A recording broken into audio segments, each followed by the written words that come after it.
प्रिय विद्यार्थियों, हमने अवलोकन के तीनों प्रकारों का अध्ययन कर लिया है। अनियंत्रित अवलोकन, नियंत्रित अवलोकन और सामूहिक अवलोकन।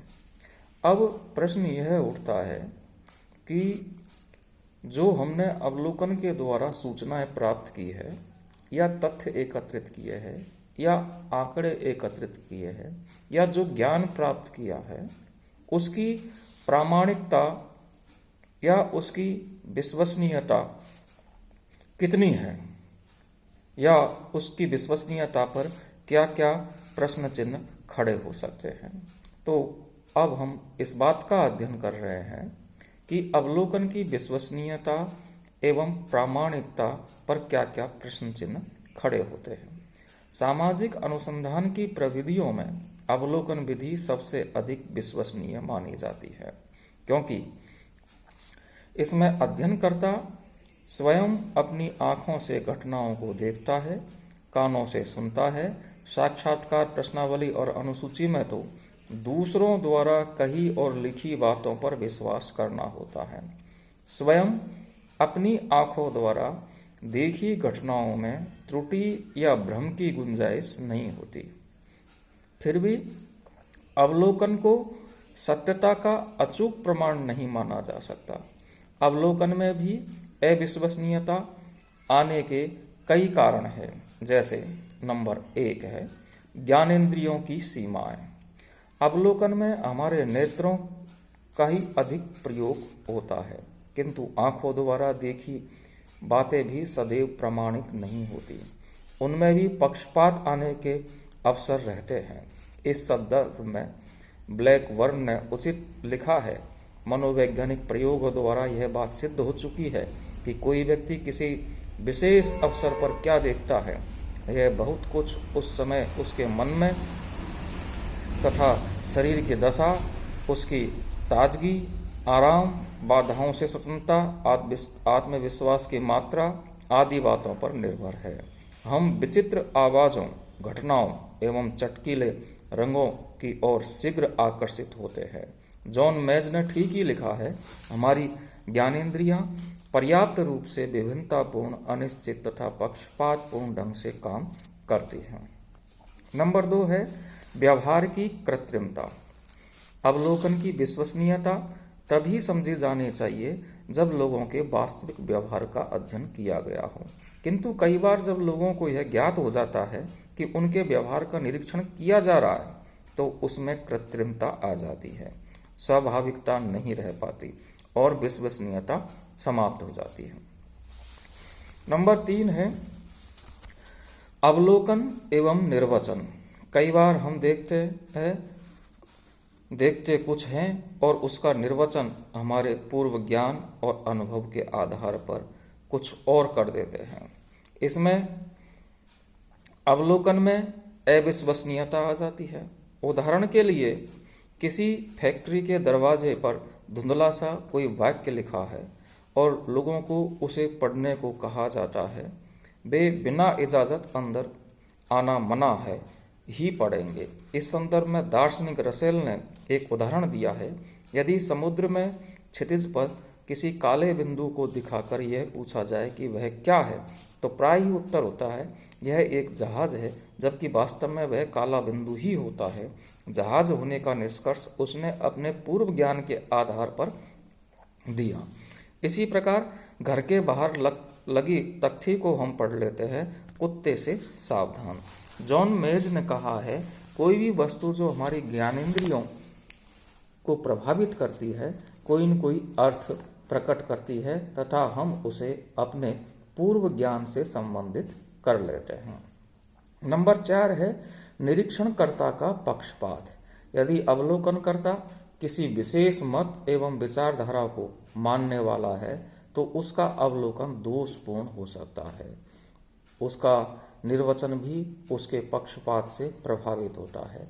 यही कारण है एक ही घटना का निर्वचन लोगों द्वारा भिन्न भिन्न प्रकार से किया जाता है।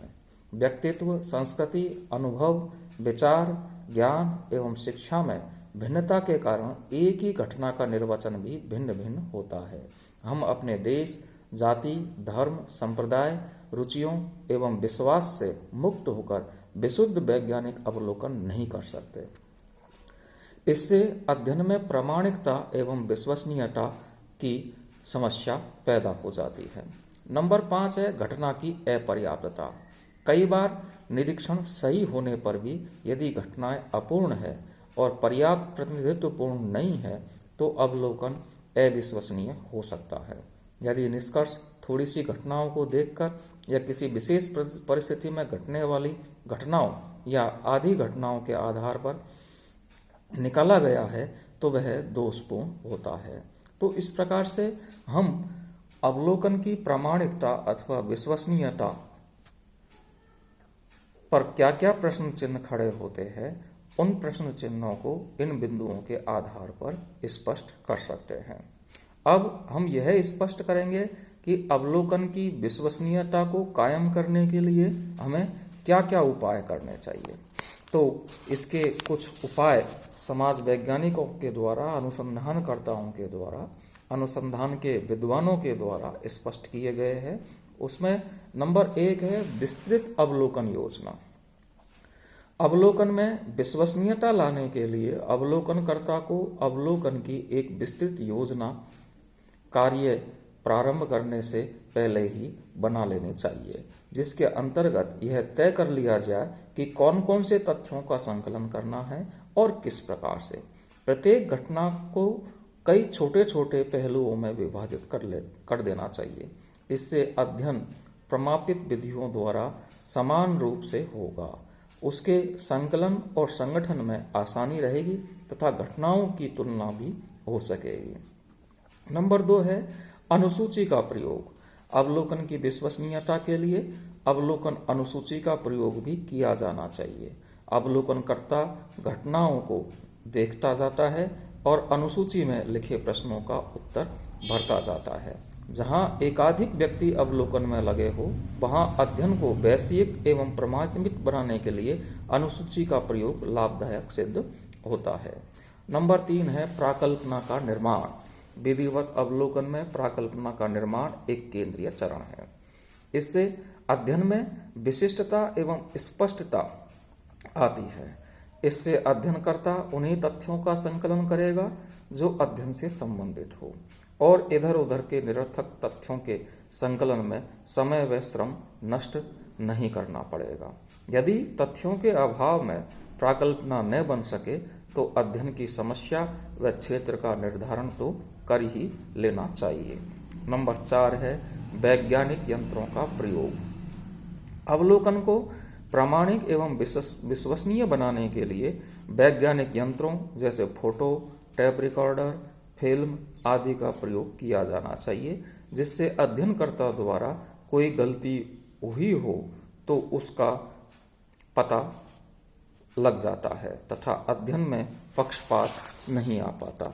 किंतु इस विधि का यह दोष है कि जब लोगों को यह ज्ञात हो जाता है कि उनका चित्र लिया जा रहा है या उनकी आवाज टैप की जा रही है तो वे अपने व्यवहार में कृत्रिमता ले आते हैं और स्वाभाविकता समाप्त हो जाती है। नंबर 5 है समाजमिति पैमाने का प्रयोग। Use of sociometric scales. अवलोकन में विश्वसनीयता लाने के लिए समाजमिति पैमाने का प्रयोग किया जाना चाहिए। समाजमिति पैमाने में गुणात्मक तथ्यों को गणितीय माप में ज्ञात किया जाता है। इस अध्ययन में स्पष्टता व शुद्धता आ जाती है। नंबर 6 है सामूहिक अवलोकन, मास ऑब्जर्वेशन। सामूहिक अवलोकन का हम पूर्व में उल्लेख कर चुके हैं। इसमें कई व्यक्तियों द्वारा एक ही घटना का साथ साथ अध्ययन किया जाता है। उनके निष्कर्षों की परस्पर तुलना की जाती है। यदि कोई अंतर हो तो कारण ज्ञात किए जाते हैं। इस प्रकार सामूहिक अवलोकन में पक्षपात आने के अवसर नहीं रहते और इससे विभिन्न विषयों के विशेषज्ञों की सहायता ली जाती है।